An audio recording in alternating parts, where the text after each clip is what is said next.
Beleza. Bom, então, bom dia a todos. Vamos dar continuidade aí ao disciplina Tecnologias Digitais, setor de óleo e gás. Hoje, o nosso convidado é o professor Luiz Paulo Assad, que é da Meteorologia, da FRJ e também do Programa de Engenharia Civil da COP. Ele possui graduação em Oceanografia na Universidade na UERJ, Estado do Rio de Janeiro, mestrado em Oceanografia Física pela USP, de São Paulo, e doutorado em Engenharia Civil na COP. Tá?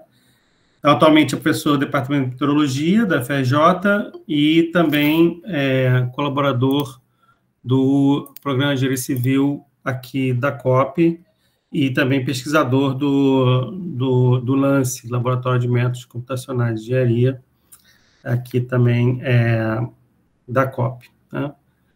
Então, hoje ele o Luiz Paulo vai fazer a apresentação desse projeto Azul, né, que é um projeto que já vem sendo desenvolvido na Baía de Guanabara, Baía de Santos, desculpa, e já há muito tempo aí, né, e bastante interessante aí do ponto de vista dessa interação entre tecnologias digitais e também o setor do meio ambiente. Então, muito obrigado aí, Luiz Paulo, pela disponibilidade. Está com a palavra aí para a apresentação. Obrigado. Obrigado, Alexandre, pelo convite. É sempre uma boa oportunidade de a gente falar sobre o Projeto Azul, que é um orgulho para a gente lá do Lance, né? Com certeza o Landau compartilha dessa opinião. É um projeto já de quase 10 anos, a gente está completando, né? Ano que vem a gente completa 10 anos. Já havia de negociar uma fase 3 do projeto, a gente vai falar um pouquinho sobre essa história do projeto, e é realmente um motivo assim de muita alegria a gente ter esse projeto durante todo o tempo, que permitiu a gente capacitar muitos profissionais, formar bastante gente e aprender bastante, né, sobre o oceano aqui mais próximo a gente, especificamente na região da Bacia de Santos. Também é um prazer estar aqui discutindo isso com vocês, acho que é sempre um exercício para a gente poder abrir a mente e ter novas ideias também, para poder melhorar mais ainda os desenvolvimentos do projeto.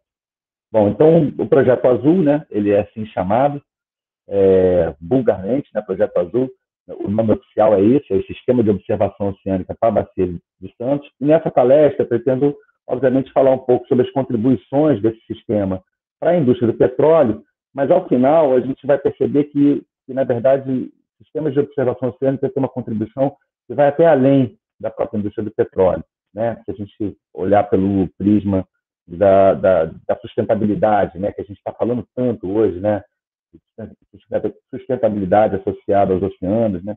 Então, os sistemas de observação oceânica podem contribuir com uma série de outras áreas também de interesse da sociedade como um todo. A gente vai falar um pouquinho no final da apresentação, tá? Então, dizer que foi um árduo trabalho, porque tanta coisa que a gente tem de material do Projeto Azul, né, ao longo desses anos todos, que eu tentei compilar aqui de uma forma que ficasse resumido, e acabei deixando para a última hora, mas vamos lá. Bom, eu não vou eu pensei em fazer uma apresentação, mas acho que todos já conhecem o Laboratório de Métodos Computacionais de Engenharia, né, coordenado aqui pelo professor Luiz Landau, tem mais de 35 anos de existência, e o Lance ele tem agora fez 6 áreas de pesquisa específicas, né? São núcleos de pesquisa em mecânica computacional, modelagem geofísica, modelagem ambiental, sensoramento remoto, visualização científica e ciência de dados e inteligência artificial, coordenado pelo professor Alexandre, né? Essa parte de sensoramento remoto e modelagem ambiental, ela fica a cargo aí, né, tem uma sinergia muito grande, e é coordenado também pelo grupo de modelagem ambiental, né, que é o grupo que eu coordeno lá no laboratório. Eu costumo brincar que nós somos uma ilha composta por oceanógrafos, meteorologistas, geógrafos, né, dentro da engenharia, né? Na verdade, a gente não é uma ilha, a gente gosta e pretende fazer muita interação, né, dessas ciências todas, né? A gente entende que esse processo ele tem que ser analisado de uma forma integrada. Não dá para você analisar e fazer modelagem ambiental sem olhando só para aspectos oceanográficos, meteorológicos. A gente tem que olhar para a sociedade, tem que olhar para a engenharia, tem que olhar para a geografia, tem que olhar para a economia, tem que olhar para diversas áreas, de forma que você tenha uma realmente uma representação integrada do meio ambiente. Bom, e aí dentro do núcleo de modelagem ambiental, a gente tem essas missões, né, como todo núcleo de pesquisa dentro da universidade, idealizar e executar projetos de pesquisa na área de modelagem computacional ambiental e, evidentemente, formar academicamente e capacitar profissionalmente, né, pesquisadores profissionais para a área de modelagem ambiental. As atividades são essas, básicas, né, análise de dados oceanográficos, meteorológicos, vai além, né, a gente também, como eu falei, tem toda a parte social e econômica também, a modelagem atmosférica, a modelagem oceânica, a modelagem climática também. A gente também tem alguns estudos associados à parte de regionalização de cenários de mudanças climáticas, que a gente, inclusive, tem orientado trabalhos acadêmicos e tem feito propostas para projetos de pesquisa também, na COP. A modelagem de dispersão de poluentes, a gente vai falar um pouquinho sobre isso, e os relacionamentos remotos. Como eu falei, é um ambiente, uma equipe multidisciplinar, a gente tem engenheiros, oceanógrafos, meteorologistas, geólogos, geógrafos, né? E pretendemos ter profissionais de outras áreas ainda trabalhando conosco. O modelo lá de governança, vamos dizer assim, evidentemente que é composto pelo LANCE, né, pela equipe do LANCE, pelo Instituto de Geociências, como o Alexandre falou, sou professor do Departamento de Meteorologia da UFRJ. A gente também tem a parceria com empresas nativas e startups, né? Aqui a gente tem um pouco do universo de empresas, algumas delas que já foram incubadas dentro do parque tecnológico, da incubadora de empresas, outras não, né? E inclusive o Projeto Azul, ele é uma parceria, né, com uma empresa chamada ProOceano, né? Ele é co-executado, na verdade, com essa empresa, e que tem sua história inicial aqui dentro da FRJ, dentro da COP, laboratório também de métodos computacionais de engenharia. Esse aqui é o nosso, bom, acho que todos já conhecem, mas quem não conhece, aqui é o nosso ambiente, que a gente está doido para voltar, né, Landão? Nosso prédio, né, ali no Parque Tecnológico, fica de cara para a Baía de Guanabara, e as nossas facilidades, né, de visualização imersiva, né, um ambiente imersivo para visualizar. A gente está com uma infraestrutura de sensoramento remoto. Aqui nessa foto as antenas ainda estão em outro prédio da FRJ, hoje elas já estão lá do nosso lado. E, é claro, a gente abriga também, né, dentro do prédio, o Lobot, né, o Lobo Carneiro, nosso computador de alto desempenho da FRJ, muito utilizado pelo Projeto Azul, né, sem dúvida nenhuma. E a gente também tem outras facilidades aí dentro do grupo, clusters menores, né, mas que são muito importantes também para a gente, ao menos, prototipar alguns experimentos numéricos que eu vou apresentar aqui para vocês. Bom, a gente atuou, né, com o Núcleo de Modelagem Ambiental, LANCE, em várias áreas do Brasil, né? Aí são algumas, esse mapa não está muito atualizado, cada retângulo desse, né, quadradinho desse, marca uma área de atuação do projeto. Aqui alguns projetos que a gente fez e que a gente faz, está em desenvolvimento. O Azul, por exemplo, está em desenvolvimento. O projeto Costa Norte, que foi um projeto também de 5 anos, também uma parceria com uma operadora de petróleo, a Enalta, na margem equatorial brasileira. Né? A gente tem a nossa história, né, pelo menos como núcleo de modelagem ambiental, começa um projeto grande com a Petrobras na Amazônia continental, né, o projeto Piatã. E a gente tem projetos também em escalas menores aqui dentro do estado do Rio de Janeiro, na cidade do Rio de Janeiro, o projeto Bahia Viva, né, que também é um sistema de observação e previsão oceanográfica, meteorológica dentro da Baía de Guanabara. Né? Bom, entrando agora no Projeto Azul, como eu falei para vocês, o projeto tem quase 10 anos de existência. Em 2022 completaremos 10 anos. Né? Começou em 2012, foi lançado na época da Rio+20, né, o projeto. E ele tinha esse objetivo, à época e até hoje também, muito desafiador, né, no Brasil principalmente, que é o desenvolvimento de um sistema de observação oceânica para a Bacia de Santos, realizando medição contínua e sistemática de dados oceanográficos em tempo real. Né? Alguns dados estão citados aí nesse texto: temperatura da água do mar, corrente marinha, salinidade, oxigênio dissolvido e vários outros. Né? Formar e capacitar profissionais na área de oceanografia operacional, que é fundamental num país que tem a extensão da costa que o nosso país tem, né? E disponibilizar os dados obtidos pelo projeto para o público em geral. Né? Então, isso é uma coisa muito importante do projeto. Tradicionalmente, na área oceanográfica, alguns projetos como esse, que tem a participação de empresas privadas, é muito difícil, às vezes, você conseguir disponibilizar os dados para o público em geral. No Projeto Azul, a gente consegue fazer isso. Existe um comitê gestor do projeto, que, obviamente, avalia os pedidos que são feitos pelo site do projeto. mas para a comunidade científica é totalmente liberado, gratuito a utilização desses dados. A gente entende que, obviamente, ao disponibilizar os dados, a gente aumenta a oportunidade de entender melhor, divide um pouco, né, essa responsabilidade de entender melhor a dinâmica oceânica da região da Bacia de Santos, e vai crescer junto com isso também. Então, isso é feito, evidentemente, se você é uma operadora de petróleo, esse dado não vai ser gratuito, né? A gente tem que conversar com a Shell e ver o que vai ser feito. O Projeto Azul, evidentemente, ele se beneficia, para quem não sabe, né, de uma lei chamada Lei da Participação Especial da ANP, e, em linhas gerais, né, diz que aproximadamente 1%, né, do que é produzido de óleo pelos operadores deve ser investido em projetos de pesquisa e desenvolvimento. Né, uma lei muito importante, um regulamento muito importante para o desenvolvimento de pesquisa, principalmente na área oceanográfica, né, voltada à indústria do petróleo no país. Né, e a gente já tem alguns projetos no âmbito dessa lei da participação especial, e o Azul é um deles.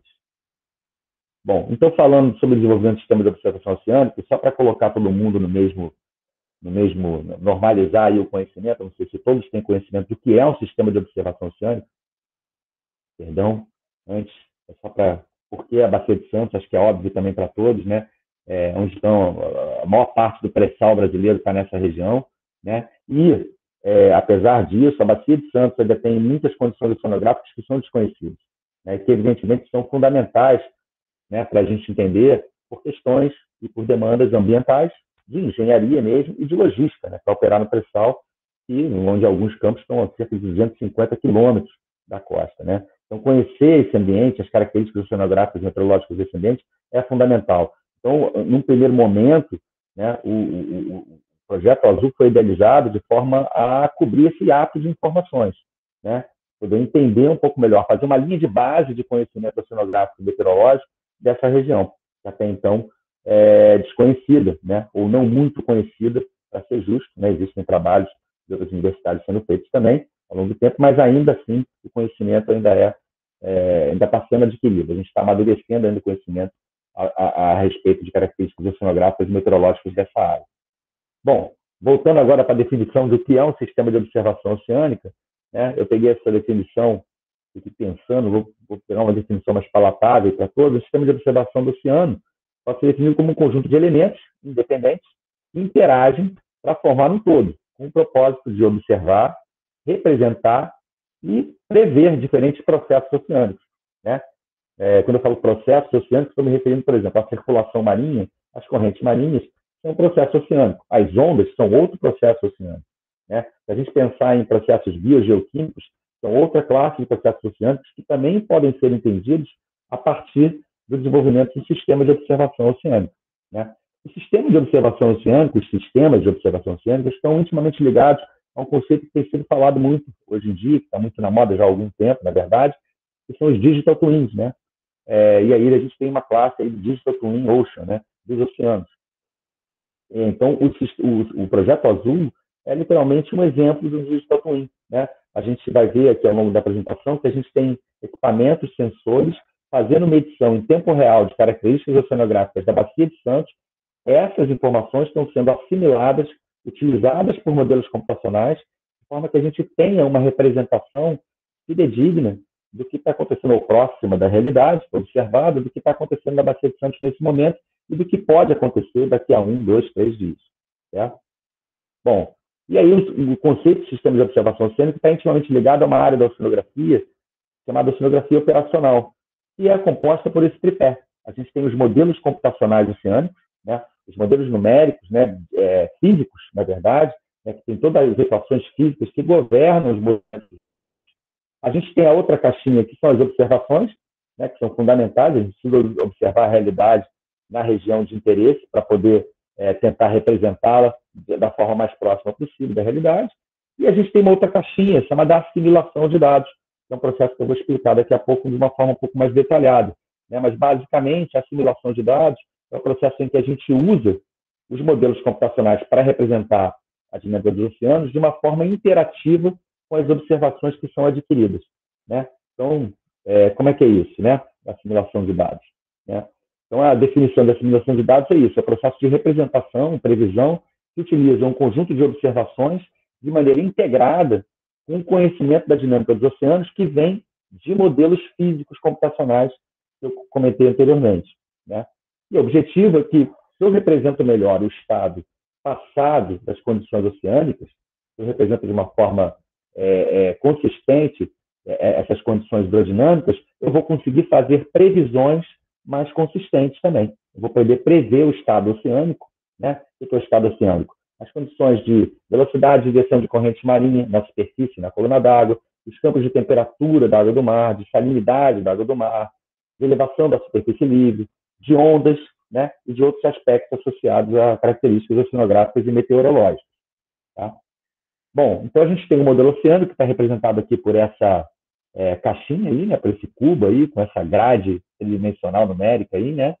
E ele vai dar para a gente vários o comportamento prognóstico e diagnóstico de várias variáveis oceanográficas, né? Eu já citei algumas delas aqui, e a gente tem as observações, né?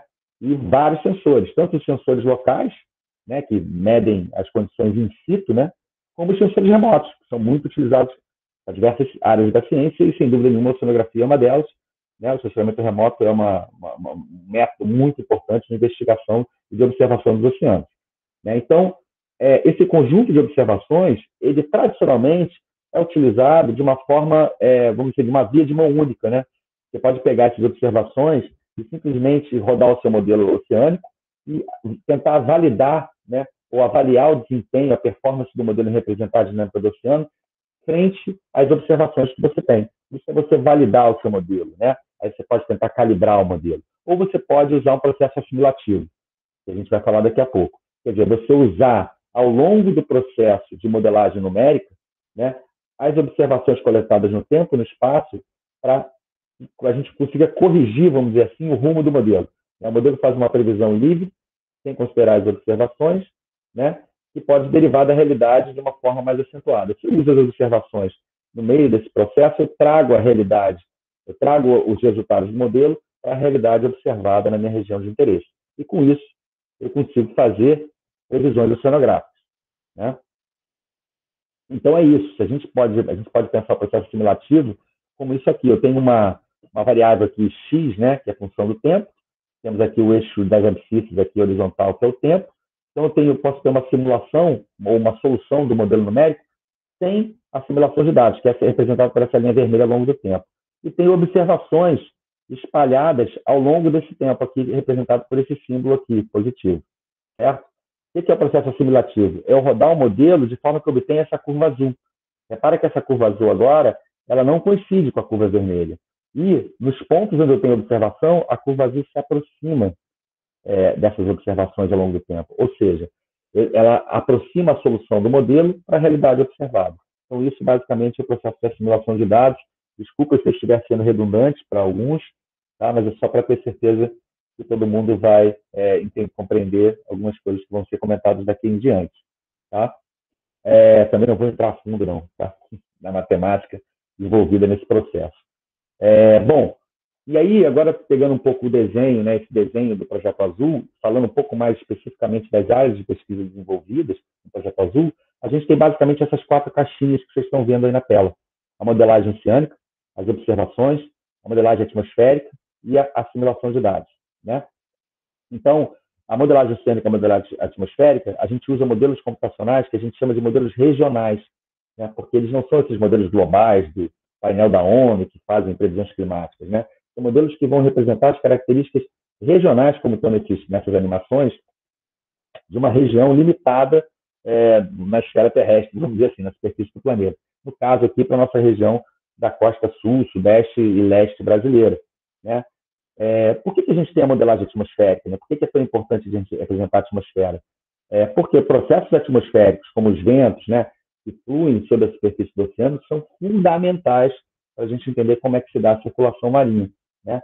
Quando a gente tem, por exemplo, a propagação de sistemas frontais, como esse que está para subir por aí, não sei se todos estão sabendo, a gente está para entrar uma frente fria amanhã aí, bem intensa aí, né, na nossa região, aqui no sudeste brasileiro, ele reverte completamente o comportamento das correntes.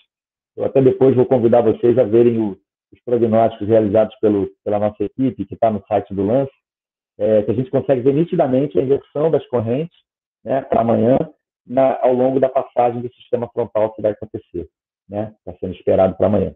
Espero que a previsão esteja correta. E o processo de assimilação de dados. Sem dúvida, é uma área de pesquisa que foi uma inovação no Projeto Azul. A gente utilizou um método de assimilação que até então não era utilizado no Brasil, né? Houve capacitação de profissionais que foram, no caso, para os Estados Unidos, conversar com desenvolvedores desse sistema de assimilação que está dentro do modelo regional oceânico que a gente utiliza, que é o ROMS, né? Para poder realmente aprender e aplicar isso no nosso projeto, aí, nessa primeira fase do projeto, que foi os primeiros 4 anos, de 2012 até 2016, 2017. Bom, e é claro, as demandas que a gente pode atuar, já falando um pouco de contribuição para a indústria de petróleo, são várias. Aqui tem uma delas, né? Suporte a operações de produção, suporte a projetos de instalações de dutos, né? Submarinos, projetos de boias e terminais, aplicações tradicionais, de derramamento de óleo, né? Acho que tudo em oceanografia, física, principalmente após a quebra do monopólio do petróleo, girou muito em torno desse tipo de problema, desse tipo de questões ambientais. Hoje o espectro de atuação e contribuição do oceanógrafo e das modelagens é bem maior. Operações de salvamento e resgate, injeção de água fria, né? Que a gente pode ter em algumas estruturas sobre a plataforma. E, é claro, né, pensando em transição energética e questões associadas à energia oceânica renovável. Bom, isso aqui é só um desenho, eu vou mostrar esse desenho outras vezes aí ao longo da apresentação, de que a gente tinha na primeira fase do projeto em relação a dados que foram disponibilizados nessa área toda, né? E aí a gente vai falar um pouco dos sensores. Repara que tem pontos amarelos, né? Linhas mais vermelhas e pontos verdes, né? Porque são 3 tipos de sensores que a gente utilizou na fase 1 do projeto, né? Todos que a gente chama de sensores lagrangianos, né? São sensores, na verdade, que a gente vai até o oceano, lança eles no mar e retorna para o continente e deixa eles lá, operando para a gente e gerando informação, transmitindo em tempo real por satélite. A gente vai falar daqui a pouco sobre esse esforço observacional do Projeto Azul. Retomando agora e falando um pouco mais de detalhe, o que a gente tem no projeto hoje é uma grade numérica cobrindo toda essa extensão que vocês estão vendo nessa animação, né? Um modelo que tem uma resolução espacial horizontal de 1/12 e cerca de 50 níveis na vertical. Então, ele não é um modelo bidimensional, é um modelo tridimensional, a gente tem toda a estrutura da coluna d'água. Então, isso aí dá mais ou menos, para quem não está familiarizado, aproximadamente 9 km. A cada 9 km, a gente tem uma informação de velocidade de direção de corrente, né? E um prognóstico até 72 horas. Aqui são algumas informações do que a gente assimila, né, na nossa previsão. Então, são dados de sensores de remoto, esse AVISE e a VHRR, são dados de sensoramento remoto, e, evidentemente, a gente usa as coletas em si do Projeto Azul. Vou falar daqui a pouco os sensores que a gente usa no Projeto Azul, né?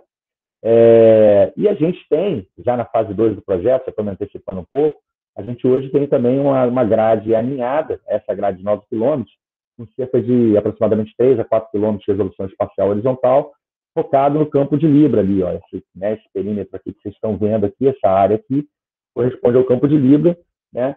E a uma área adjacente que é de interesse, evidentemente, da operadora que financia o projeto, ter o conhecimento dessas condições nessa região, né? Aliás, não só dela, né? Acho que acredito que de outras operadoras também, que estão ali no entorno.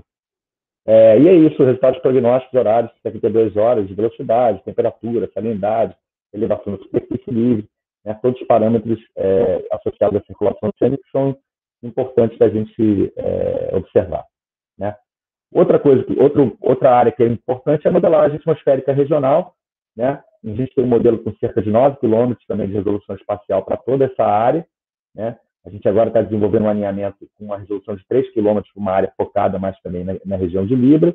A gente usa um modelo que se chama WRF, que também é o estado da arte aí que a gente tem em modelagem atmosférica regional hoje disponível para a comunidade científica. Aliás, isso é importante falar, todos os modelos que a gente usa são modelos de código aberto, são disponíveis para a comunidade científica, né? Então, todo mundo pode ter acesso ao código sem problema nenhum, né? E aqui eu coloquei um link aqui, quem se interessar, que é o link para a gente acessar as previsões atmosféricas, né,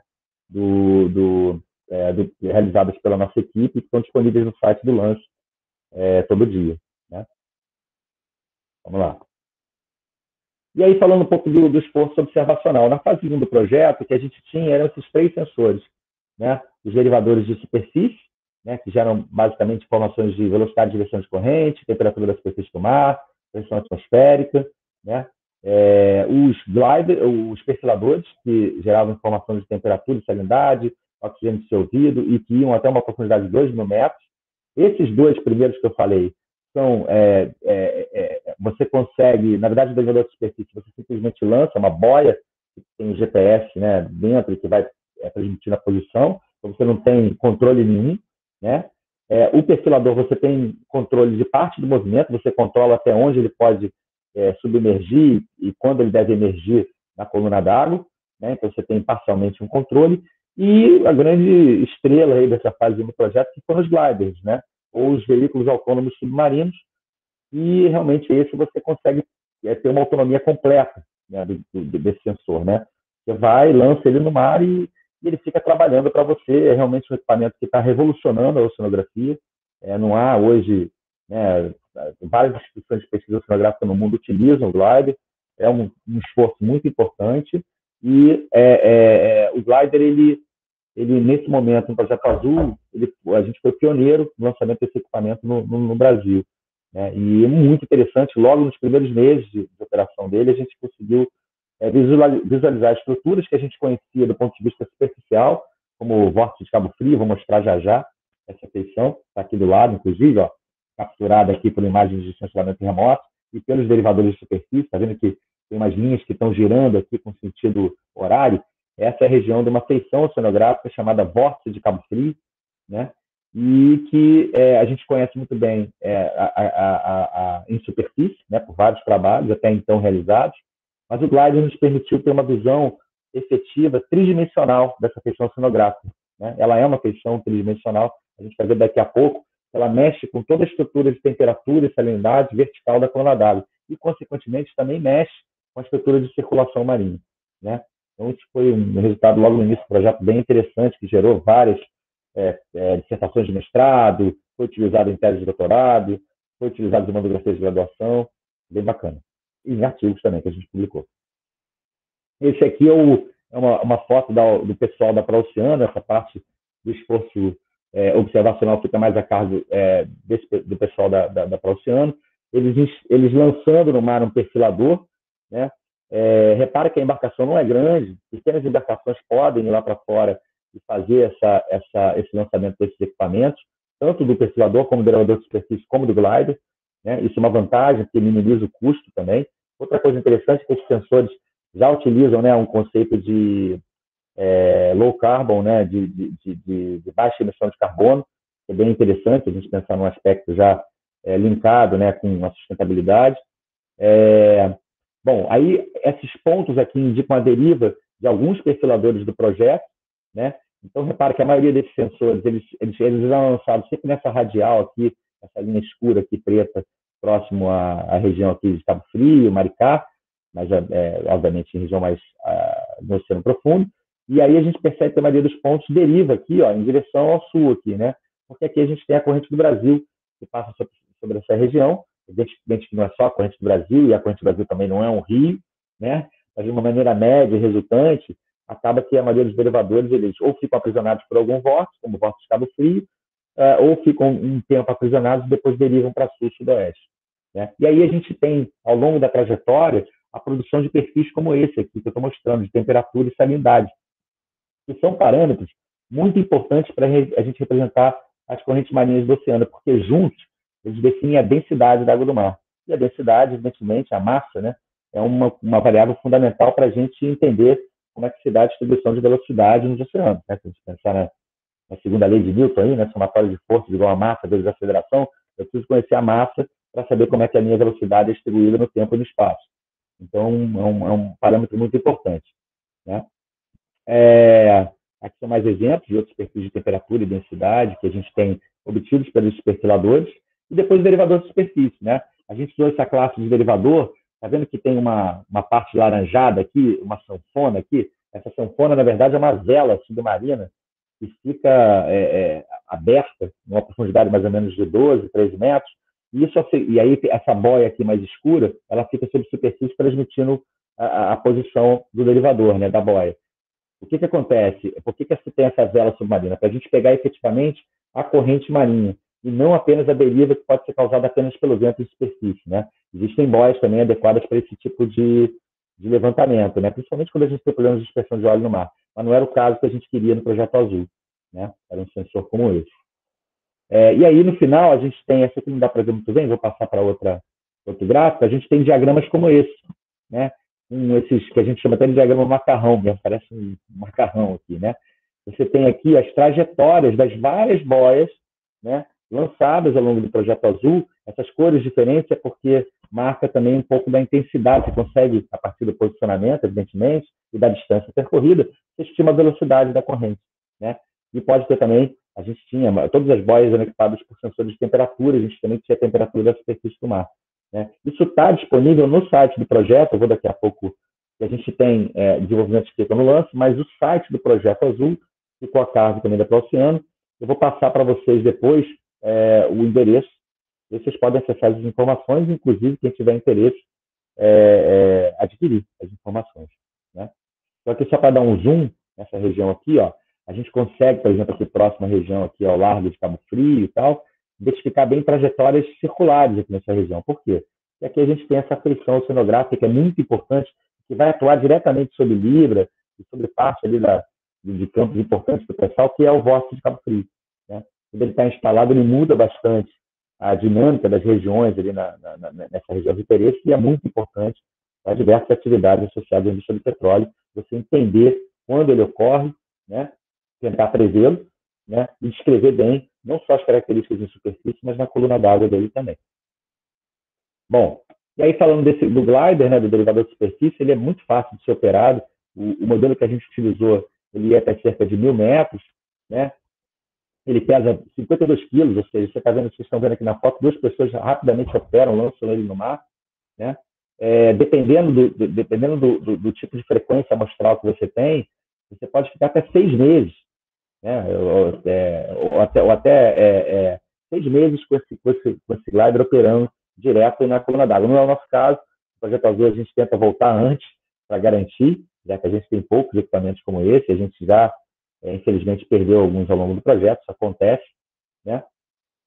Mas mesmo assim, isso aqui está totalmente defasado, a gente tem muito mais do que 30 meses de coleta de dados ininterrupta no projeto.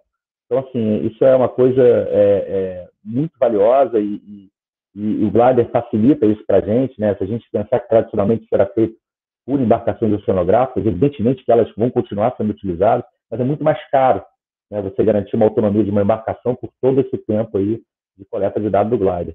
Então, é interessante que mesmo os gliders que a gente perdeu ao longo do projeto, que não foram de imediato, demoraram um tempo, eles se pagaram nos primeiros 3, 4 meses de operação, porque o custo é muito maior se fosse uma embarcação tradicional oceanográfica. Aqui são uma foto ainda dos 5 gliders, né, que a gente utilizou no projeto. Eu me lembro que o primeiro deles, uma curiosidade, só para dar uma quebrada aqui, o primeiro glider que se perdeu, o diretor lá na época da ProOceano resolveu batizar os gliders de nome de entidades, né, do mar. E o primeiro era Iemanjá. Eu falei, poxa, Maurício, Iemanjá não deu muito certo, porque a gente acabou perdendo mesmo, acho que Iemanjá pegou para ela o glider, mas mesmo assim o glider esse glider que foi perdido, ele produziu muitas informações e se pagou, como eu falei, rapidamente. Bom, aqui são exemplos de perfis produzidos por um glider, aqui numa data específica, em 2013, né, com dados de temperatura, salinidade e a densidade da água do mar, oxigênio dissolvido, concentração de clorofila, turbidez. Ele também era equipado com outros tipos de sensores. E aqui uma animação mostrando aqui, à direita, aqui embaixo, vocês estão vendo essa bolinha vermelha, é o glider indo para isóbatas maiores, né, profundidades maiores. À medida que ele vai para profundidades maiores, evidentemente, ele vai produzindo perfis de temperatura e salinidade mais profundos, né? Deixa eu ver se vai voltar a animação aí. Não vai voltar. Mas a gente consegue ver bem. Está voltando, tá vendo? Ele está em regiões mais rasas. À medida que ele vem para regiões mais profundas, vai aumentando os perfis de temperatura e salinidade. E depois, o que você pode fazer? O que você faz? Né? Qual é a vantagem também, uma das vantagens do glider? Se você consegue manter ele numa radial como essa linha preta aqui, ao final, você é capaz de produzir seções verticais como essa. E aí você tem o que a gente chama uma quase sinoticidade, mas assim, é uma quase simultaneidade das condições oceanográficas reinantes, aqui no caso, referentes à temperatura e salinidade da água do mar, né? Então, você consegue ter esses padrões que são muito importantes para a representação da dinâmica oceânica, né? E aqui, obviamente, a gente tem os valores, as mesmas versões produzidas para densidade, oxigênio dissolvido, né? Inclusive, com o glider, você pode fazer uma avaliação dinâmica direta. E apesar de eu não ter um sensor que mede corrente marinha no glider, a partir dos dados de temperatura e salinidade, eu consigo aplicar um método, conhecido na oceanografia como método dinâmico, e você estima o campo de velocidade, né, ao longo da coluna d'água. Esse exemplo aqui, que a gente está vendo esse mapa aqui à direita, velocidade geostrófica, né? É o método geostrófico que a gente usa. Então, o glider já produz resultados da dinâmica oceânica que vão ser muito válidos, até 1.000 metros de profundidade, para a gente usar para dar suporte a uma série de atividades da indústria do petróleo. E é claro, como eu falei para vocês, a gente teve a oportunidade, logo nas primeiras missões, de mapear o sensoramento remoto, dados de clorofila, temperatura da superfície do mar e elevação da superfície livre do oceano, conseguir mapear logo a presença a ocorrência de um vórtice de cabo frio aqui na região, né? A gente consegue ver pela trajetória desses dois derivadores aqui girando, no sentido que a gente chama ciclônico ou horário, né? E a gente vê que em superfície que o vórtice está ali, né? Só que a gente teve a oportunidade também de cruzar o vórtice com o glider. E aí foi uma coisa muito, do ponto de vista oceanográfico, a gente fala muito bonita, né? Que você consegue ver efetivamente a resposta de toda a estrutura termoalina, né, de temperatura e salinidade na coluna d'água, por conta desse movimento horário, né, do vórtice. Então, não sei se está dando para ver muito bem, mas a gente percebe nessa figura da esquerda que há uma certa concavidade das isotermas nessa região. Isso indica movimentos verticais na coluna d'água, né, para cima, para a superfície, né? Que é uma assinatura clássica de um vórtice com sentido ciclônico, como esse, que é o vórtice de Cabo Frio na região. A gente vê isso bem também nas linhas de mesma salinidade. Elas são côncavas aqui da superfície e algumas delas chegam até a abrir aqui na superfície, né? Mostrando nitidamente o mapeamento tridimensional dessa região, desse fenômeno aí, que é o vórtice de Cabo Frio, que é muito importante nessa região, do ponto de vista dinâmico, né? Aqui é mais do mesmo, só que agora é outras datas, né? A presença do vórtice de Cabo Frio e, novamente, aí as isotermas e as isolinas apresentando aí na vertical essa estrutura, né? Então, isso eram resultados à época realmente inéditos na região, que foram, obviamente, explorados pela gente do ponto de vista acadêmico e científico, né? Bom, e aí para falar um pouco de informações, isso está muito defasado, mas eu queria trazer um pouco desse volume de dados, e aí, Alexandre, até já fica aí para você também, né? Então, assim, no início, né, ainda na fase 1 do projeto, a gente já tinha mais de 22 mil informações de degradadores de superfície associadas à temperatura da superfície do mar. Os gliders já tinham feito mais de 10 mil perfis de temperatura, salinidade, clorofila, oxigênio dissolvido. Os perfiladores, mais de 2.100 perfis de temperatura e salinidade, isso no início da fase 1 do projeto. Então, assim, a gente tem hoje um volume de informações muito grande, né? Dados que foram produzidos no projeto. Então, assim, eu acho que realmente a inserção aí da área de inteligência artificial, ciência de dados, vai ser muito importante, né? Eu vou falar daqui a pouco, isso é um anseio aí para a nossa fase 3 do projeto. Bom, e aí aqui só para mostrar novamente aqui o site do Projeto Azul, né? Aqui nesse site vocês também vão achar vários prognósticos de projeto, já numa base WebGIS, né? A gente consegue visualizar bem e até interagir com as informações e prognósticos gerados pelo Projeto Azul. É claro que esses modelos oceanográficos, né, eles são importantes, né, que são algumas características do método específico, né? Aqui uma simulação sem assimilação à esquerda e uma animação mostrando uma simulação com assimilação de dados. Não vou entrar em detalhes aqui, mas vocês percebem que no mesmo período as soluções têm resultados diferentes, evidentemente, né? E aí a solução da direita ela está alinhada ou está corrigida pelas observações realizadas no Projeto Azul, né? E aí é importante que essas simulações elas permitem que você tenha duas visões na região. Primeira visão operacional, né? Eu quero entender uma janela de operação de uma determinada atividade, um modelo como esse pode dar um suporte incrível para esse tipo de atividade. Na verdade, isso já é feito, né, por várias empresas. A outra função é o Hindcast, que não sei se todos estão familiarizados também, o Hindcast é uma rodada climatológica que você pode fazer nos últimos 10, 20 anos. E aí você também consegue entender extrair uma série de informações de padrões associados à circulação oceânica nessa região, né? E que pode ser muito importante também para o planejamento de atividades, né, diversas associadas à indústria do petróleo. E aí, nesse sentido, também, a gente também acredita que resultados gerados por modelos numéricos consistidos por assimilação de dados podem ser utilizados por técnicas de ciência de dados, né, e aprendizado de máquina, para fazer previsões e entender muitos desses padrões de funcionamento, né? Vamos lá. Esses aqui são alguns artigos publicados ao longo do projeto, um aqui mais associado diretamente à assimilação de dados, outro tem um capítulo de livro mais dando diretrizes gerais do projeto. Aqui mais resultados do projeto, aqui a gente vê bem, aqui a gente tem campos de corrente simulados pelo modelo sem assimilação e com assimilação, comparados com dados de derivadores de superfície, né? Então, o derivador de superfície, todas essas trajetórias com essas linhas escuras, é a verdade observada nessa região aqui, ao largo de Cabo Frio, né? Então, a gente percebe que as trajetórias, tanto essa de cima aqui como a de baixo, são duas datas diferentes, indicam giros nessa região, né? Eu afirmo para vocês que são giros ciclônicos, horários nessa região, né? Mas você percebe que a solução aqui à esquerda, perdão, deixa eu colocar aqui minha canetinha, a solução aqui à esquerda, ela não apresenta a solução do modelo, as setinhas, né, que indicam a direção, o sentido e a intensidade da corrente, não indicam esse giro ciclônico nessa região, né? Quando eu não assimilo o dado. Quando eu assimilo o dado, percebe que agora, não sei se vocês estão conseguindo ver, as setinhas indicam a presença de um giro ciclônico, né? Por quê? Porque aqui foram assimilados os dados de glider, os dados de elevação da superfície livre, os dados de temperatura, de salinidade do projeto azul, né? Então, a gente conseguiu melhorar a solução local do modelo, a representatividade local do modelo usando essa técnica de simulação de dados. Isso acontece para essa outra data aqui também, no dia 26 de novembro aqui de 2013, eu acho.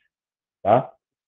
Então, essa é só para dizer a importância dessa técnica de assimilação de dados na região. E, é claro, isso não reflete uma melhoria apenas na superfície livre, mas na coluna d'água também. Repara que a solução aqui, isso aqui é um campo de velocidade norte e sul, né? Então, tem uma linha pontilhada aqui que indica justamente a região onde está o vórtice, né? O centro do vórtice, né? De um lado você tem água indo para norte e do outro água vindo para sul, né? E repara que aqui, ó, no modelo livre, essa solução está a 140 km da costa, aproximadamente. No modelo com assimilação, a assimilação traz a posição do vórtice para 80 km ao longo da costa, ou seja, reposiciona também esse vórtice. A gente percebe aqui, ó, nessa figura, que o vórtice ciclônico na solução sem assimilação está mais distante, não está sobre a região onde está o derivador de superfície, marcando o vórtice, né? Está mais afastado, mais distante da costa. Quando a gente assimila, a gente traz a representação desse vórtice para próximo da trajetória observada pelo derivador e, evidentemente, também próximo à costa. Então, esse é o ganho aí da assimilação de dados. Vamos lá. Alexandre, se eu estiver me prolongando aí, cara, me avisa aí. Não, tá ótimo, cara. Fica à vontade aí, tá ótimo. Tá bom. Esse são os resultados do artigo, como eu já comentei com vocês. E aí vem a fase 2 do projeto, né, 2007 a 2022, né, a gente já vai até 2022, que aí está em inglês, perdão, alguns slides estão em inglês, que é o sistema de observação oceânica, agora com foco no campo de Libra. E aí esse é o nome original do projeto, né, que foi submetido à ANP, avaliado, né, pela ANP, incluindo modelagem de onda. A modelagem de onda não era incluída na parte inicial do projeto.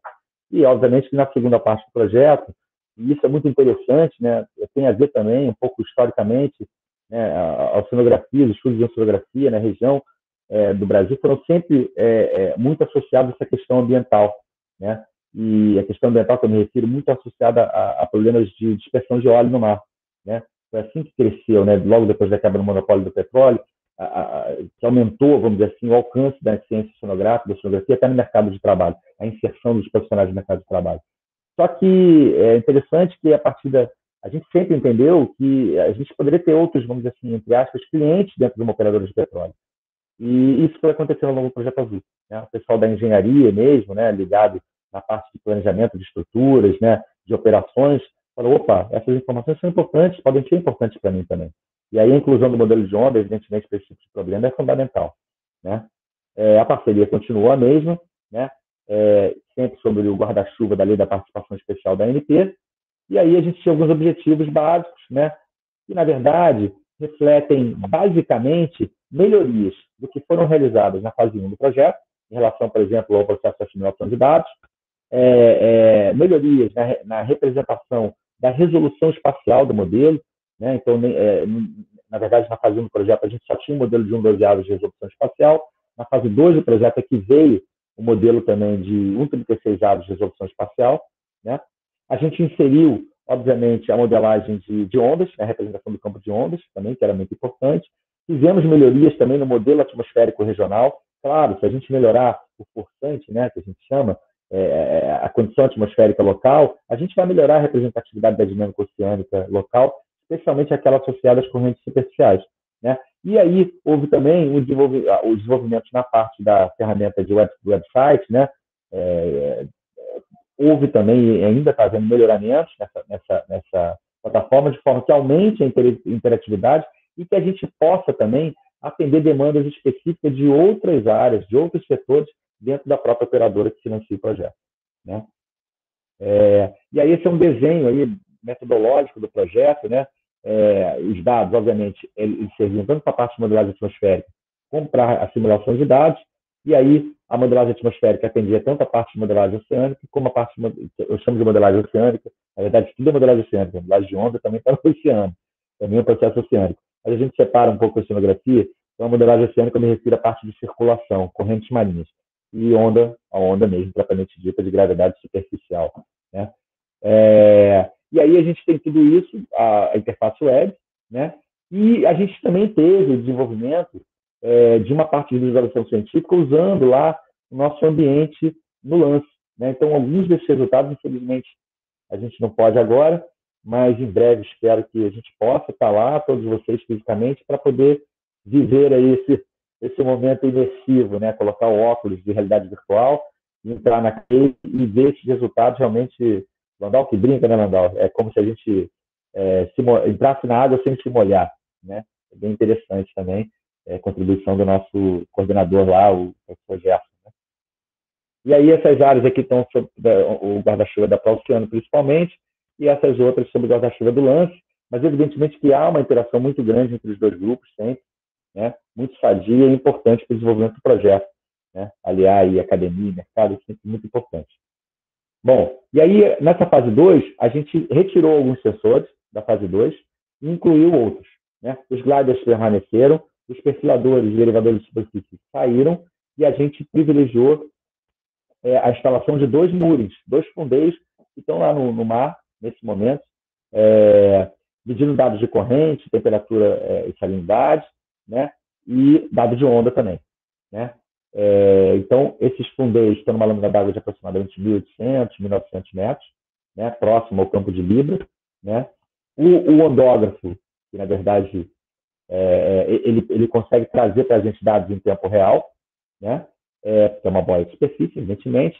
Os sensores, o outro fundeiro, que é uma boia de subsuperfície, ou seja, ele não está na superfície, ele está armazenando um monte de dados. Daqui a pouco a gente já tem os dados da primeira fase do fundeio, ele agora está sendo reposicionado, recolocado na região, para dar continuidade à coleta de dados, e esses dados estão sendo assimilados no modelo, né, que a gente, o hidrodinâmico agora, a gente está implementando na fase 2, terminando de implementar na fase 2 do projeto, e esse fundeio vai ser bem interessante, porque pela primeira vez a gente vai ser capaz de assimilar um dado de corrente propriamente dito, né, na região. Então isso vai ser, a gente imagina que vai dar um ganho maior ainda à representatividade, né?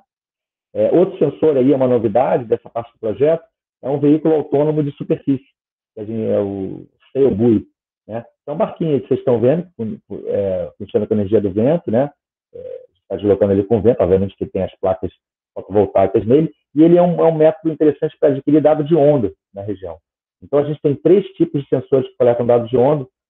O ADCP, a gente tem sensores acústicos no fundeio, olhando para cima, medindo dados de onda. O ondógrafo tradicional, o Wave-Rider, e esse sensor aí lagrangiano, que a gente chama, né, um veículo autônomo de superfície, medindo dados de onda. Então, uma das atividades do projeto é intercomparar esses métodos mais tradicionais e menos tradicionais, como esse, como veículo autônomo de superfície, para entender qual é o ganho que a gente pode ter com um sensor como esse, que né, se ele apresentar resultados interessantes para a região, para uma operação, por exemplo, em torno de um FPSO, por exemplo, ter alguns equipamentos sensores como esse podem ser muito interessantes, para você ter uma condição real, local e no momento do que está acontecendo no entorno, né? Enfim, vamos lá. E é claro, essas informações também serão utilizadas, são utilizadas para avaliar o desempenho dos nossos modelos operacionais de onda. Então, no site do Lance, no site da Oceano, vocês vão conseguir ver aí os prognósticos também de altura significativa, período de pico, direção de onda, para toda essa região aí que está animada aí na tela, né? É um modelo que tem resolução espacial de 1/10 de grau, próximo aí a 9, 10 quilômetros, e a gente faz previsões para 3 dias, né? Para essa região aí toda que vocês estão vendo aí, toda a região sudeste, da costa sul, região oceânica adjacente, leste brasileiro, né? Voltei para aquela animação, mas só para não me deixar esquecer que a gente, nessa fase 2 do projeto, a gente também desenvolveu um alinhamento com alta resolução espacial para a região focada em Libra, e a gente, obviamente, desenvolveu também melhorias no sistema de assimilação de dados que está dentro do modelo regional que a gente utiliza, né? Na verdade, a gente utilizou, como eu falei para vocês, pela primeira vez esse método de assimilação de dados, que é o 4DVAR, no Brasil, e a gente, quando a gente foi aprender a usar o método, a gente descobriu que é um mundo de coisas a serem desenvolvidas, o que é ótimo para quem trabalha na universidade, e tem muita coisa para ser feita, né, e para ser melhorada no que a gente já fez. Então, isso é uma coisa interessante também, importante ser dita, porque a gente continua nessa frente de melhoria do desenvolvimento e assimilação de dados para frente aí no Projeto Azul, no Projeto Azul 2, continua no Projeto Azul 2 e pretende, obviamente, continuar no Projeto Azul 3. Né? Isso aqui, é só para identificar para vocês, isso aqui são curvas de uma função custo, né, que a gente usa no processo assimilativo, só para indicar que no Projeto Azul 2 a gente chegou a fazer uma rodada dessa climatológica, um handcast de circulação marinha, de 20 anos para a região da Bacia de Santos, ali, para toda aquela área, na verdade, do modelo do Projeto Azul. Né? Então, o que é isso? Né? É como se tivesse uma climatologia, um comportamento climatológico das correntes marinhas a cada uma média diária, né, para toda aquela região, para todos esses últimos 20 anos, mas utilizando a técnica de assimilação de dados. Então, tudo que a gente tinha de observação nos últimos 20 anos, satélite, sensores locais, a gente usou para fazer essa modelagem. A gente percebe, inclusive, que no meio da assimilação aqui, no ano de 2006, 2007, essa função custo ela cai bruscamente. Quando ela cai bruscamente, significa que a assimilação melhorou. Por que a assimilação melhorou? Porque houve melhoria, houve, na verdade, aquisição de dados que a gente não tinha nos primeiros 10 anos e que vieram compor o conjunto de observações que a gente passou até nos últimos 10 anos. Então, isso, com um conjunto maior de observações, você melhora a capacidade do sistema de assimilação de representar a dinâmica local, né, na região de interesse. Então, isso que aconteceu basicamente, nesse nosso Handcast de 20 anos que a gente fez o projeto. A gente também fez um Handcast de 10 anos, mas para ondas de gravidade superficial. E aí eu peço para vocês reservarem isso em mente, porque eu vou tocar nesse assunto de novo quando eu falar da parte de inteligência artificial, como ela pode contribuir nos desenvolvimentos já realizados no Projeto Azul. Tá? Vamos lá. E aí, só para fazer esse histórico, alguns objetivos específicos da primeira fase do Projeto Azul, 2012-2016, para a segunda fase, 2017 a 2021. Né? Eu já comentei aqui alguns desses tópicos também. E aí vem a fase 3 do projeto, e dentre outros aprimoramentos na parte de modelagem computacional, e aí eu me refiro à modelagem computacional física, né? A gente também tem esse que eu coloquei em vermelho, que a gente pretende desenvolver e aplicar técnicas de inteligência artificial visando o desenvolvimento de modelos preditivos estocásticos, modelos de aprendizado de máquina, qualquer coisa, Alexandre, se ele corrige, utilizando as bases hidrodinâmicas construídas a partir de modelos implementados e também a partir daquele volume enorme de dados que a gente tem adquirido ao longo desses 9 anos do Projeto Azul. Então, acho que a ciência de dados vem para a gente poder pegar todo esse esforço observacional, esse esforço de modelagem e compor essa suíte de modelos computacionais, aí sim, para poder a gente representar melhor a dinâmica na região, entender melhor padrões de funcionamento e até fazer previsão. Né? Então, na parte de modelagem computacional física, uma das coisas que a gente quer fazer, enfim, é uma técnica específica, que é o acoplamento de modelos oceânicos e atmosféricos. Hoje, o nosso modelo atmosférico regional, como eu mostrei, gera condições de contorno para o modelo oceânico, mas isso não está sendo feito de uma forma acoplada, integrada. Os modelos não funcionam de forma integrada, realmente. Né? o mesmo código computacional que tem uma parte oceânica e uma parte atmosférica. Isso não acontece. Isso é algo que a gente pretende aplicar na segunda fase do projeto e a gente espera obter melhores resultados, porque a física do processo, desses processos específicos que acontecem na interface oceano-atmosfera, que são os famosos processos de interação oceano-atmosfera, a gente vai conseguir representar melhor esses processos e, consequentemente, a dinâmica oceânica local, né? E atmosférica também, que vai se beneficiar disso, né? E isso é muito importante também quando a gente falar de energia renovável, mas vamos devagar. Bom, outra coisa que a gente quer fazer é aumentar a resolução espacial dos modelos e aumentar também o alcance das janelas de previsão. Hoje a gente tem uma janela de previsão de 3 dias, né? E a gente já entendeu que isso é pouco para as demandas operacionais de engenharia, né? Eles esperam janelas de pelo menos 10, 12 dias, né? Apesar de, como oceanógrafo, né, e conhecer um pouco da parte meteorológica também, achar um pouco temeroso, né? Porque, evidentemente, na medida que você se distancia da sua condição inicial de contorno, você vai caindo a previsibilidade, né? Isso é óbvio.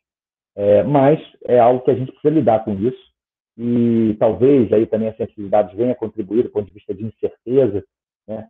Eu acho que, à medida que a gente aumenta o alcance, a gente também precisa investir na parte de métodos que avaliem a previsibilidade do modelo e que forneçam ao tomador de decisão a incerteza que é intrínseca e que vai aumentar com essa janela temporal de previsão, né? E aí o tomador de decisão faz o que ele quiser fazer, né?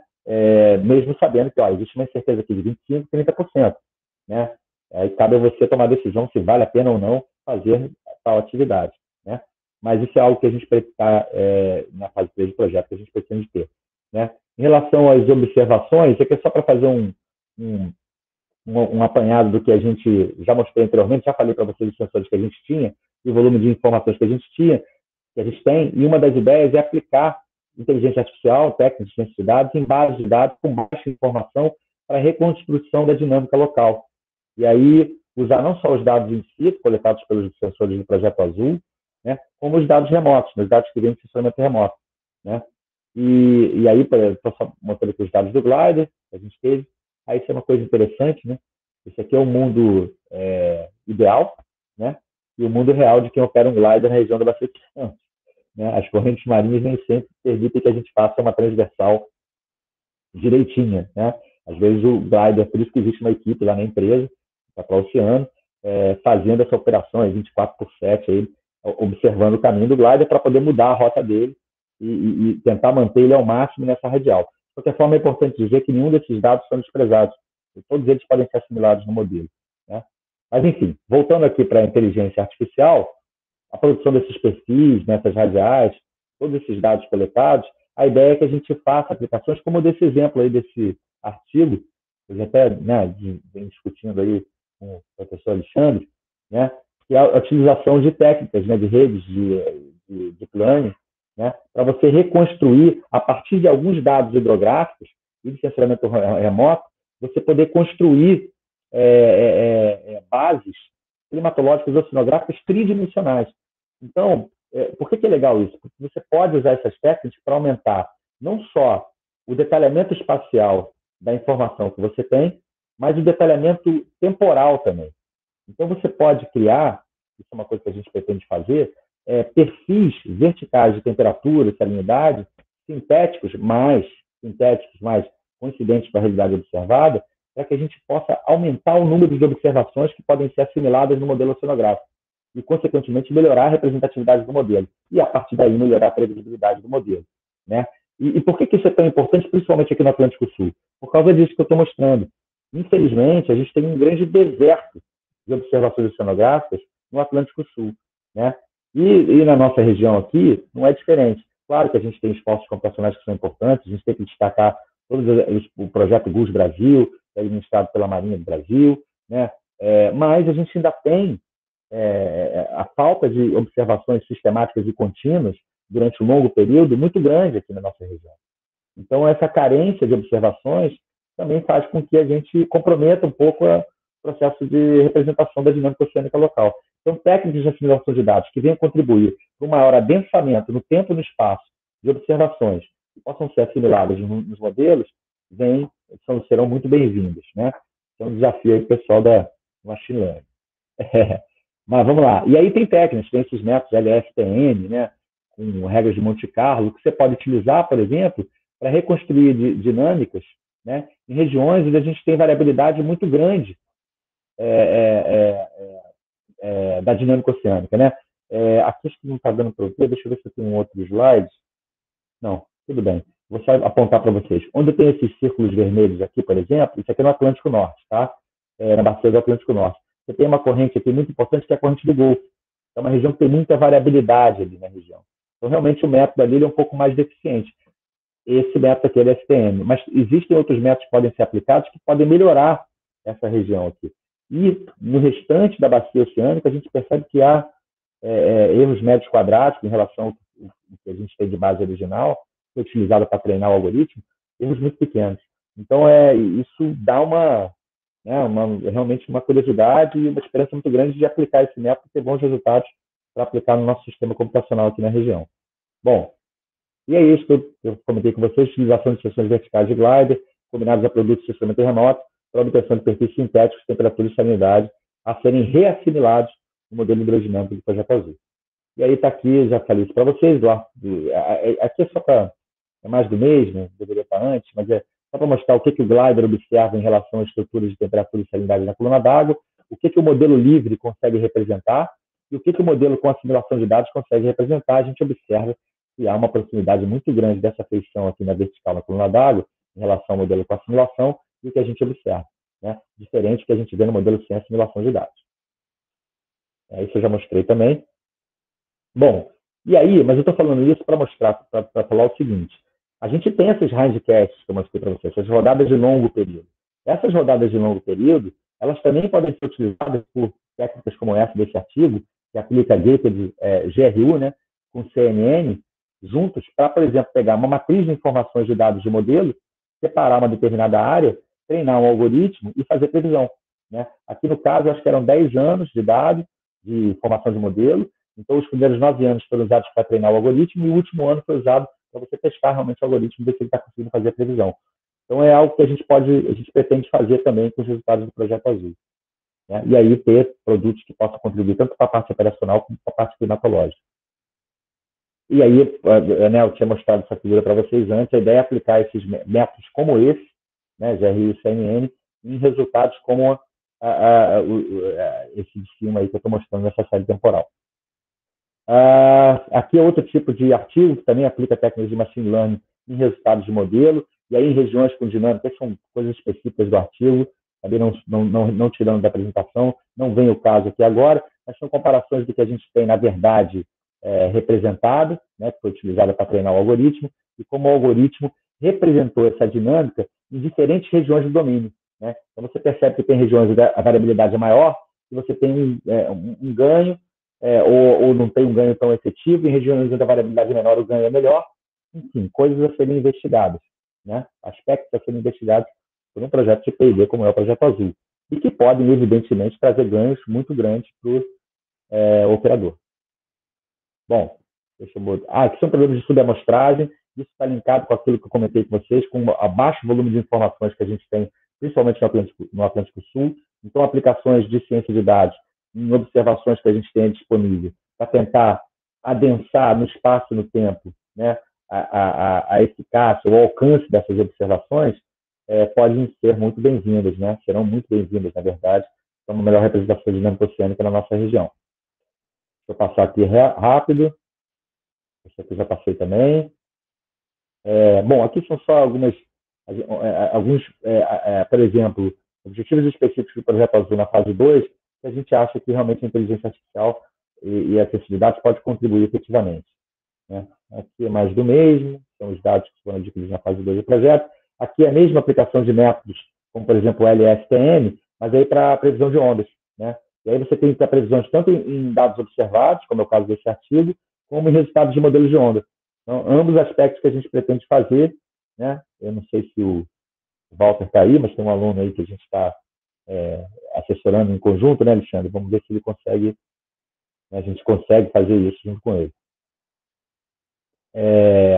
E aí o desenho do Projeto Azul 2, vocês se lembram que esse era o desenho metodológico, e agora a gente pretende colocar a ciência de dados, que vai atuar diretamente, obviamente, vai usar diretamente os dados observados no Projeto Azul e outros que forem livremente disponíveis também na região, para serem utilizados diretamente na simulação de dados, via a construção de campos sintéticos, né, mais consistentes fisicamente, que podem ser reassimilados pelo modelo, e também para obtenção direta de modelos preditivos de machine learning, por exemplo, de tanto de ondas como de circulação oceânica.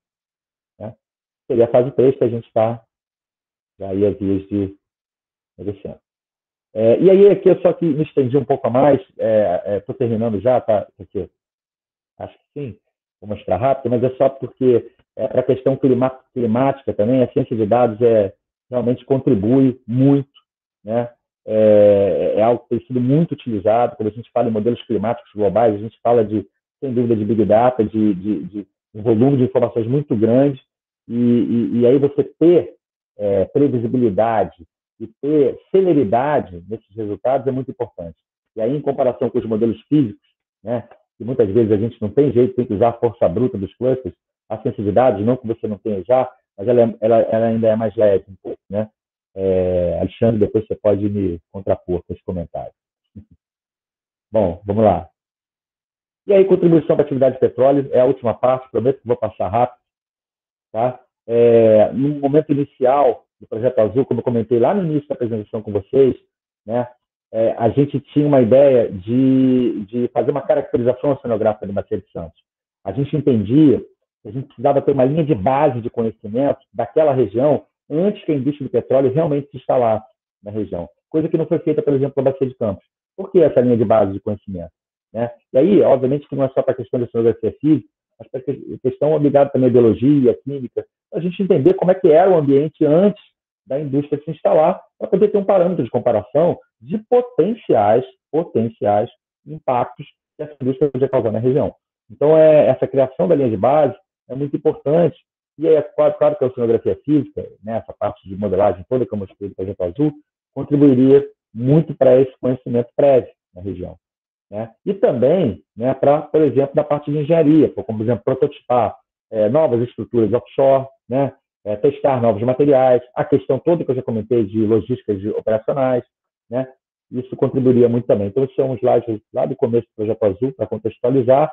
É claro, como eu falei para você, projetos, modelos com assimilação de dados, eles vêm contribuir para um aumento do nível de previsibilidade que você pode ter oceânica numa determinada região, e aí você dá um suporte em tempo real, por exemplo, para a logística operacional. Né? Mas, ao mesmo tempo, a gente pode também, com uma reconstrução melhor da hidrodinâmica local, gerar informação muito valiosa para aspectos associados ao planejamento de projetos. Né? Será que eu preciso, né, a gente gastar tanto dinheiro, botar uma estrutura tão reforçada assim?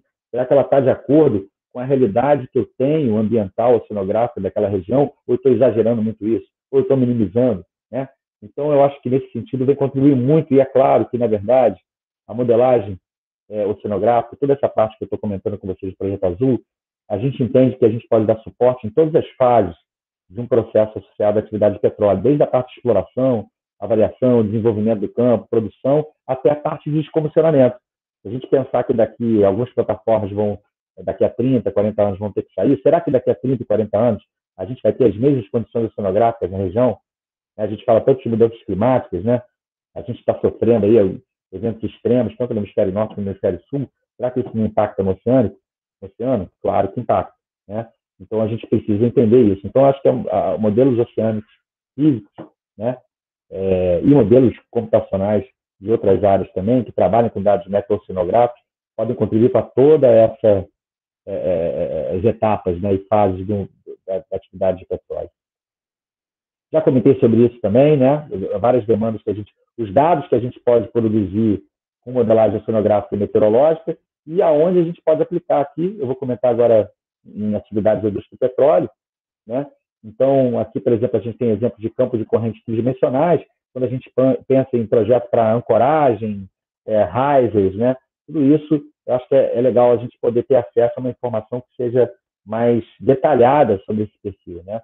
Então, acho que isso é bem interessante, é algo que a gente pode contribuir, né?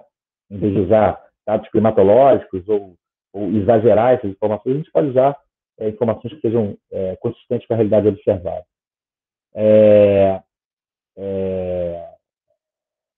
isso aí, nessa parte de temperatura, né, tem isso já foi comentado, na verdade, a gente tem já projetos, e tem um projeto, se não me engano, na USP, já com a própria Shell, e eles estão trabalhando com essa parte de captar águas mais frias para poder resfriar as estruturas em plataforma, né? Então, o mapeamento de águas mais frias na coluna d'água é importante para você entender o esforço que você vai ter para gastar energia para bombear essa água para cima, e aí a modelagem oceanográfica pode contribuir, por exemplo, numa região do Campo de Libra, quando a gente tem o vórtice ciclônico como o vórtice de Cabo Frio, pode ser que a gente não precise fazer um esforço tão grande, porque essa água mais fria vai estar mais próxima à superfície, né?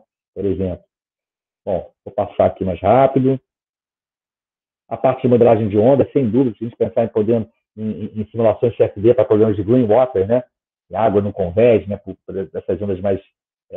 a modelagem de onda vai cooperar muito com isso, além dos próprios esforços e da parte toda associada à confiabilidade de estruturas offshore, sem dúvida. Mas aí todos, né? Não só a onda, como as correntes marinhas e os ventos podem ser combinados de forma a você entender melhor os esforços. A parte de instalação de estruturas submarinas, sem dúvida nenhuma. E, se a gente pensar em transição energética, sem dúvida nenhuma, todos esses modelos, né, até exemplos de algumas figuras tiradas de artigos já produzidos em conjunto com um grupo de energias renováveis do oceano, né, do Programa de Engenharia Oceânica da UFRJ, também liderado pelo professor Segem, né, a gente pode ter aí também padrões de potencial teórico, técnico e econômico de energia renovável do oceano nessas regiões, né? Pensando num período de transição energética, acho que isso é de interesse da maioria das operadoras também. E, é claro, tradicionalmente, né, os problemas de dispersão de óleo no mar, né? A gente quer entender, por exemplo, de onde um derramamento de óleo veio ou para onde ele vai, a gente precisa conhecer bem a hidrodinâmica da região, né? Tem um exemplo do que a gente fez, exercício que a gente fez no laboratório, exercício não, na verdade foi uma atividade feita para dar subsídio à própria investigação da Marinha, que a gente fez em 2019. E, para fechar, em termos de, a gente falando de sustentabilidade, né, eu entendo que a gente tem demandas comuns que a gente pode aplicar os conhecimentos de modelagem oceânica e sensibilidade para atender as demandas. E, com isso, a gente atende uma série de objetivos de desenvolvimento sustentável da ONU, estando bem alinhado com a década dos oceanos. Né? Para quem não sabe, 2021 a 2030 foi declarado pela ONU a década dos oceanos. Então, acho que é muito importante a gente ter projetos que a gente consiga ter sinergia nessa questão sustentável, né? Cada vez mais. E é isso. Obrigado, Alexandre. Desculpa o tempo, tá? Tá ótimo, cara. Muito obrigado. Eu que agradeço. Excelente apresentação, como sempre. Muito colorida. Bom, vamos passar então a pergunta. Já tem alguém aí... Deixa eu só fazer um comentário, Alexandre. Eu não sei se o professor Landau quer fazer algum comentário aí, cara, esqueci alguma coisa. Não, Luiz Paulo. Pô, excelente, como sempre, muito bom.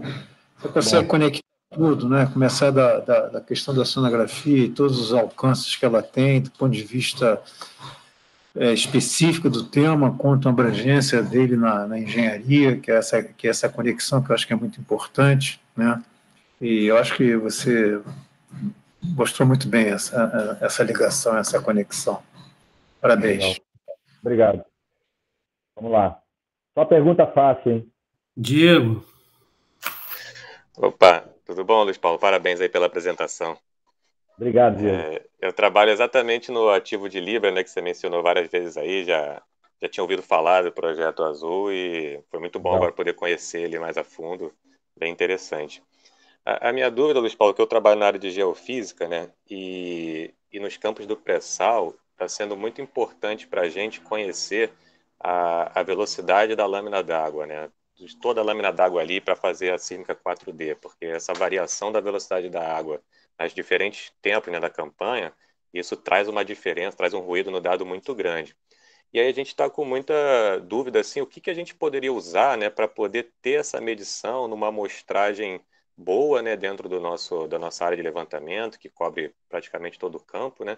Qual equipamento, né, qual metodologia a gente poderia usar para poder ter essas medições aí diárias, né? A gente gostaria de construir uma curva da lâmina d'água, da velocidade da lâmina d'água diariamente, para poder fazer, quando fosse fazer o processamento, ter essa informação e tirar esse efeito aí dessa variação da velocidade. Eu vi que você falou que o mooring ali, né? Não sei se o mooring tem essa amostragem vertical, E o que você recomendaria que a gente poderia usar para fazer essas medições? Olha, Diego, obrigado aí. Obrigado pela pergunta também, né? Na verdade, a gente tem o Muri local, já produziu alguns resultados, né? Esse Muri já produziu alguns resultados, e você pode usar ele localmente para ter essa informação direta. Agora, se você estiver um pouco mais distante disso, os próprios resultados do projeto, esse Hindcast, a modelagem operacional, ela pode ser utilizada para te dar essa informação, ou uma ideia um pouco mais próxima, né, da realidade de velocidade de corrente que você pode estar tendo na região, né? Na verdade, ao longo do projeto, a gente já tem interagido com alguns engenheiros da empresa, da Shell, né, que vêm solicitando essas informações para fazer planejamento de operações. Então, acho que isso é algo que a gente pode contribuir pela modelagem, né, ou pela observação de dados também desse mooring local. Eu acho que é uma coisa... Ambos os processos podem ser utilizados. Você quer complementar alguma coisa, Mandal, sobre isso? Não. Sim, eu acho que, como você falou, quer dizer, as linhas de ancoragem elas hoje são muito fáceis de você colocar em qualquer lugar que você queira fazer algum levantamento prévio ou fazer um monitoramento, né? No nosso caso específico, nós estamos com duas, mas ela pode ser equipada e pode ser utilizada, e não é uma atividade muito difícil de você colocar na região de interesse.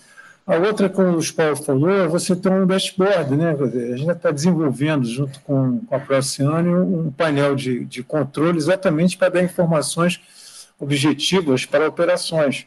Talvez isso pudesse também ser utilizado. É um processo que está em desenvolvimento lá com o Ferrari, né, para atender algumas demandas de operação. Eu acredito que o levantamento sísmico seja um cliente disso, né? Aí a demanda de cada cliente é interessante para dar retorno a gente, no sentido de desenvolver informações que vocês precisam. Mas nessa linha que o Paulo falou, eu vejo essas simulações, essas modelagens, essas previsões, e, ao mesmo tempo, algum sensor local para ir validando isso, né? Mas isso não é uma coisa muito complicada, nem muito cara diante do custo de uma aquisição sísmica, né? De você ter uma previsão de uma atividade, você tem que interromper sem ter que ter, porque a embarcação é muito cara, vocês sabem melhor do que eu, né? Então... Eu não apresentei muito aqui, Diego, mas a gente tem esse desenvolvendo em conjunto com a empresa, com a executora do projeto, e junto com a Shell, a gente tem tido reuniões, inclusive, com eles, sobre o desenvolvimento de uma ferramenta interativa para poder atender demandas da empresa que estão nesse momento mais ligadas com o pessoal que opera as embarcações e tal, né? Mas, evidentemente, que a geofísica também é um outro cliente, e aí, de acordo com as demandas de operações geofísicas, a gente pode, sei lá, até definir janelas, né, de interesse, né, ou de não interesse, para que vocês façam essas aquisições. Legal, é porque hoje na sísmica, né, a gente usa, não sei se você conhece aquele TS-DIP, né, que é um instrumento que o cara vai lançando, né, vai deixando com cabo de aço ali, um instrumento de 1 metro mais ou menos de comprimento, ele vai medindo a velocidade, medindo a propriedade da água, né, temperatura, pressão, até o fundo do mar e depois ele retorna. Só que isso fica no barco de apoio normalmente, né, então, e o barco de apoio ele tem que ficar próximo da onde está o navio, né, que ele está dando apoio ao navio principal. Então acaba a gente não tendo uma amostragem, né, muito boa dali, quando o tempo está ruim também a gente não consegue medir, e isso tem prejudicado bastante a qualidade do dado, que no pré-sal é importante, né. Aí, de repente, esse mooring, né, agora a gente está para instalar o sistema permanente, eu vou até apresentar no meu seminário, estava falando com o Alexandre, né, sobre esse projeto que eu estou trabalhando, que é instalar um sistema permanente de aquisição de dados, onde vai permitir a gente fazer campanha de aquisição mais frequente. Só que se a gente não tiver essas medidas da velocidade da água, vai continuar sendo prejudicado a qualidade do dado a cada campanha, né? A gente, dependendo da região, eu acho que direta, por exemplo, o dado do glider, não sei se você está próximo daquela região, né, onde é a região de interesse, mas o dado do glider, ele é transmitido em tempo quase real. Se você for no site, você pode clicar ali, você vai saber, né, naquele site que eu te passei ali, projetoazul.eco.br, você pode clicar, você vai ver onde é que o glider está agora, nesse momento. Aliás, eu soube por uma reunião que eu tive ontem, aliás, com o Landau, né, na segunda-feira, que a gente teve que afastar o glider um pouco da nossa região, porque justamente estavam tendo operações geofísicas, a gente afasta um pouco o equipamento para não poder né, de minimizar o risco. Mas ele tem lá uma trajetória que você pode clicar e você tem em tempo real o último perfil de temperatura e salinidade que ele gerou, por exemplo, né? Então, temperatura e salinidade, cara, e dependendo da demanda, por que não, né, da região, é algo que pode ser conversado também com a empresa para redirecionar o equipamento por um momento, né? O glider o legal do glider é isso, né? Uma embarcação oceanográfica que você opera daqui, né? E vai... Agora, ele não vai até o fundo do mar, pelo que eu entendi, né? Ele é 1000 metros mais ou menos ali, né? Não, tem isso, é verdade, tem isso. Esse equipamento que a gente está usando, ele vai até melhor. Esse glider... outros que devem ir. Não, sim, não. Tem glider que vai até 5.000 metros de profundidade. Esse equipamento do Projeto Azul, ele vai até 1.000 metros. Né? Porque para questões hidrodinâmicas, né, a questão de maior variabilidade, a gente cobre com folga, entendeu? Mas evidentemente que, dependendo da demanda, a gente pode adquirir um equipamento que vá até 5.000, 4.000, 5.000 metros de profundidade, sem problema. Legal. Obrigado. Nada. Legal. Mais alguma pergunta aí? Eu tenho uma pergunta muito específica. Que horas vai virar o tempo amanhã? Eu acho que mais pro final do dia. Final? Mas eu te convido a acessar aqui, ó, a página do Lance. Bahia Viva, pô. Não, aqui, ó, vou te mostrar aqui. Posso espelhar aqui rapidamente? Pode. Então vamos lá.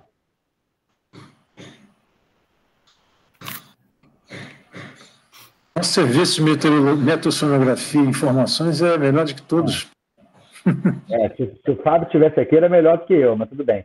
Isso aqui é uma coisa bacana. Depois eu mostro para vocês. Isso aqui, ó, é a previsão oceanográfica do projeto. Isso aqui é o campo de temperatura. Né? Olha como a corrente aqui, ó. A corrente para... Isso é dia 28, tá? Ou seja, amanhã. Você vê que a corrente aqui já está... A corrente, no começo do dia, a corrente está a setinha para baixo. Aqui, ó. Tá vendo nessa região? Olha como as setinhas estão virando e vão ficar de sudoeste para nordeste agora. À medida que o final do dia vai chegando. Por quê? Porque a frente está subindo. Deixa eu botar na previsão meteorológica. Vocês verem. Aqui tem onda, corrente e previsão meteorológica. Olha aí que está carregando aqui. Ó. E aí a gente tem, ó, olha a frente subindo aqui, ó. É hoje, ó, horário UTC. Ó, amanhã, começou amanhã. Vai chegar no Rio aí, cara, por volta aí de umas 3 da tarde, entre 3 e 6 da tarde, eu acho. Aqui tá o pontinho pro Rio. Ó, aqui tá o pontinho pro Rio. Isso aqui tem os dias, já vocês estão conseguindo ver aqui, ó, 27... 28, tá vendo? Aí 28 aqui, ó, no meio do dia, isso aqui é precipitação, a chuva aumentando. Aí tem temperatura, são os meteogramas produzidos pelo modelo. Tem acertado, hein, cara? Tem acertado. Eu estou perguntando qual é o site. É o site do Lance, Raimar. É o site do Lance. E lá tem o núcleo de modelagem ambiental. Ok. E lá tem os projetos. Valeu. Né? E aí tem essas informações todas. Né? Tem essa escala de bacia, tem escala da Baía de Guanabara. Aí o Baía de Guanabara é o projeto Bahia Viva, né? Outro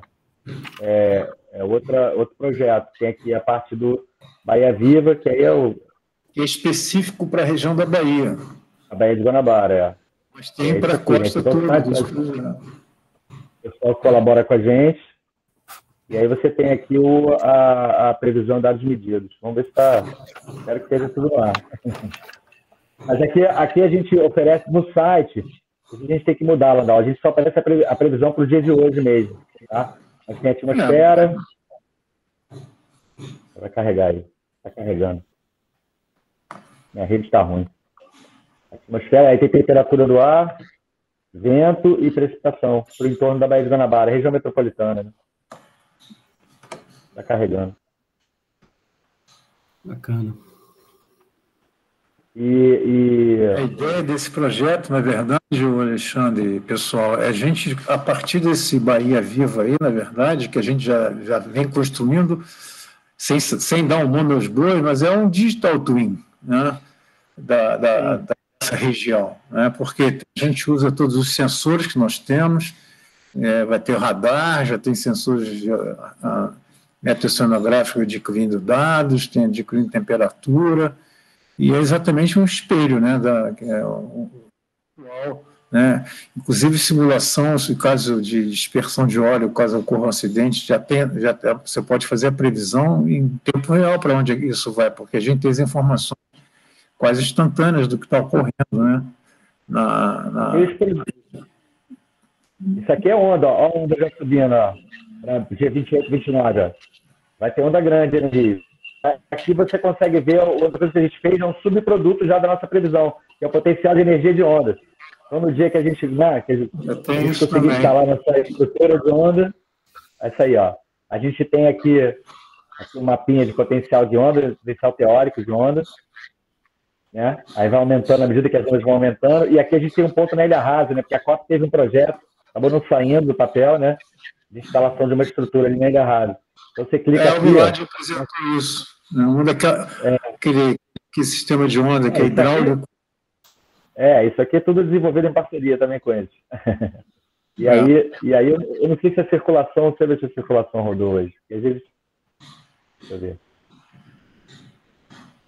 Acho que sim, deixa eu ver. A circulação, corrente marinha.